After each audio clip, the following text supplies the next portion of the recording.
चल दिन है सर। शक्ति का प्रतीक होने वाले संकट मोचन जो हनुमान जी है, उनका जन्मोत्सव देश मना रहा है और इसी पावन पर्व पे इस देश को संकट से दूर रखने के लिए जो बल देश की भूमि पे कार्यरत है, एक अंतर्गत कवच के रूप में, उस कवच को और प्रभावी करने के लिए जैसे हनुमान जी संजीवनी बूटी लेके आए थे और मूर्छित पड़े हुए लक्ष्मण जी को वापस चेतना दी थी, उसी प्रकार आज इस बिल के वजह से और ताकत इस ढांचे को मिलने के लिए सम्माननीय अमित जी शाह और मोदी साहब ये बिल यहां संसद में लाए हैं। आप उसको छोटी नजर से देख रहे हैं सर।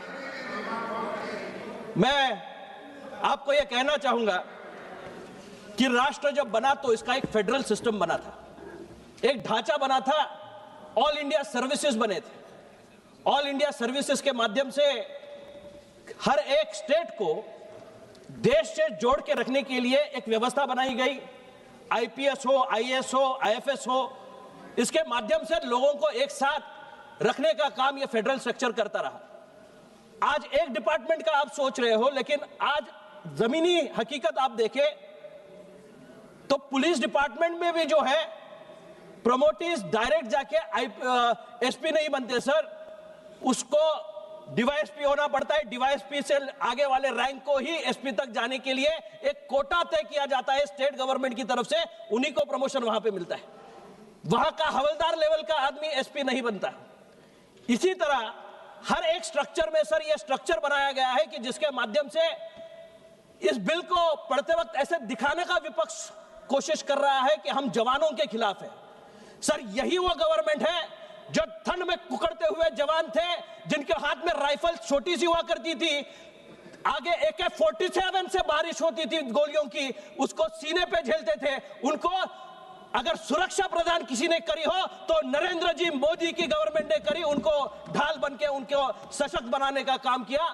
आज भी आप सीआरएफ और ये सेंट्रल रिजर्व फोर्सेस के जवानों से आप पूछो कि आपके सुरक्षा का प्रावधान किसने करा है, किस गवर्नमेंट ने करा है, तो वो दिल से कहेंगे कि मोदी जी आने के बाद ही हमें इन सुरक्षा बलों को एक आत्मविश्वास के साथ आगे बढ़ने का मौका मिला है। मैं बिल पे आना चाहता हूं सर।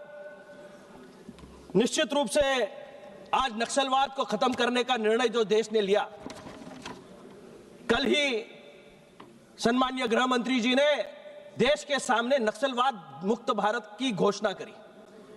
जिस संकल्प को लेके हम लोग चल रहे हैं वो विकसित भारत का संकल्प है और इस ढांचे में अधिकारी विरुद्ध कर्मचारी ऐसा संघर्ष नहीं चलेगा। इसी डिपार्टमेंट में आज ये दोगली राजनीति करने की कोशिश कर रहे हैं। लोगों के मन में जो सेंट्रल रिजर्व फोर्स है उसके मन में बीज डालने की कोशिश कर रहे हैं कि इसके आपके खिलाफ गवर्नमेंट काम कर रही है। 16,000 घर सीआरएफ के जवानों को देने का काम इस गवर्नमेंट ने किया। उनकी सुरक्षा का काम नहीं, उनके घर वालों की सुरक्षा का भी काम ये गवर्नमेंट कर रही है। मैं जिस राज्य से आता हूं सर वो शिवाजी महाराज की भूमि है। शिवाजी महाराज ने मुगलों के साथ संघर्ष किया, तो लेकिन उसके साथ जो सैनिक जुड़े हुए थे वो अपने प्राणों की आहुति देने के लिए क्यों तैयार हुए? क्योंकि वो जानते थे अगर मेरे प्राणों को कुछ हुआ तो मेरी परिवार की रक्षा के लिए शिव छत्रपति है, वो कभी किसी भी तरीके से अपने परिवार को नहीं देने देंगे। आज भी ये गवर्नमेंट पे एक विश्वास है, सेंट्रल रिजर्व फोर्सेस का, सारे यहाँ जो आर्म फोर्सेस है उनका विश्वास है कि ये गवर्नमेंट उनके सुरक्षा के लिए योग्य प्रावधान करेगी, उनके हेल्थ के लिए योग्य प्रावधान करेगी और उस तरीके से आज गवर्नमेंट इस तरीके का निर्णय लेके आगे बढ़ रही है। अभी पहले जो वक्ता थे उन्होंने कहा कि एक जिम्मेदार नागरिक होने के नाते या मंत्री होने के नाते, तब टाइम में जो कांग्रेस के टाइम में गृह मंत्री थे उन्होंने राजीनामा दिया था, उन्होंने रिजिग्नेशन दिया था। मैं ये सूचित करना चाहूंगा, उन्होंने राजीनामा जो दिया था वो जिम्मेदारी लेते हुए नहीं किया था, कपड़े बदल रहे थे सर। वहां पे हल्ला चल रहा था, जवान लड़ रहे थे और उनका वहां शहादत हो रही थी और ये कपड़े बदलने में मशरूफ थे। इसलिए शर्मनाक हरकत के वजह से उनको उनके नेतृत्व ने कहा कि आप यहां से राजीनामा दो और वहां से अलग हो जाओ। आज मैं निश्चित रूप से यह कहना चाहूंगा, नहीं आप रिकॉर्ड देखिए सर, आप ही की गवर्नमेंट के वहां के नेता ने यह कहा था, और निश्चित रूप से आज जो यह गवर्नमेंट कर रही है, ये जो गवर्नमेंट कर रही है सर, सुरक्षा प्रदान करने का काम कर रहे हैं। जो जवानों के बारे में बोल रहे थे, आईपीएस ऑफिसर उसमें शहादत हुए थे सर, हेमंत करकरे नामक आईपीएस ऑफिसर उसमें शहादत हुई, अशोक कामते नामक ऑफिसर की वहां शहादत हुई, मेरे लोकसभा क्षेत्र से विश्वास नांगरे पाटिल नामक आईपीएस ऑफिसर उसमें यहां कामगिरी बजा रहे थे। आईपीएस और केडर, इसमें दुगली राजनीति करने की जरूरत नहीं है सर। हम लोग एक देश है, एक यूनिट है, और इस माध्यम से जब कोई भी फोर्स अपने नेतृत्व पे आहत होती है, तो मैं 2 ही मिनट में सर खत्म कर रहा हूं, मेरा पार्टी का अकेला ही स्पीकर मैं हूं सर, तो आहत होती है तो उसका भुगतान जनता को ना भुगतना पड़े। जब जब उरी का हल्ला हुआ सर, तब इन्होंने कहा सबूत दो। जब बालाकोट में जाके हमारे जवानों ने पाकिस्तान के कैंप उद्ध्वस्त करे, तभी इन्होंने कहा हमें सबूत दो।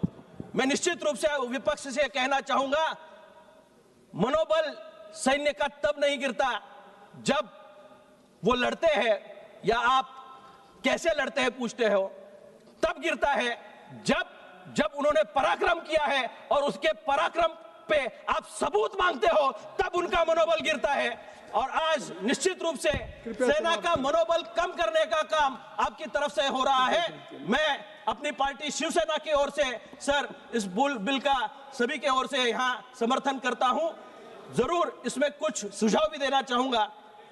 जो परसेंटेज ऑफ कोटा उसमें दिया गया है सर, उसमें जो केडर से आते हैं उनको भी प्रावधान किया गया। 100% रिजर्वेशन सिर्फ डीजी के लिए है, बाकी सब पोस्ट में कुछ प्रतिशत केडर में आने वाले लोगों के लिए भी दिया गया है। तो निश्चित रूप से उन पे अन्याय ना हो, इसकी व्यवस्था सरकार करे। मैं ये मांग सरकार के सामने रखता हूं। धन्यवाद।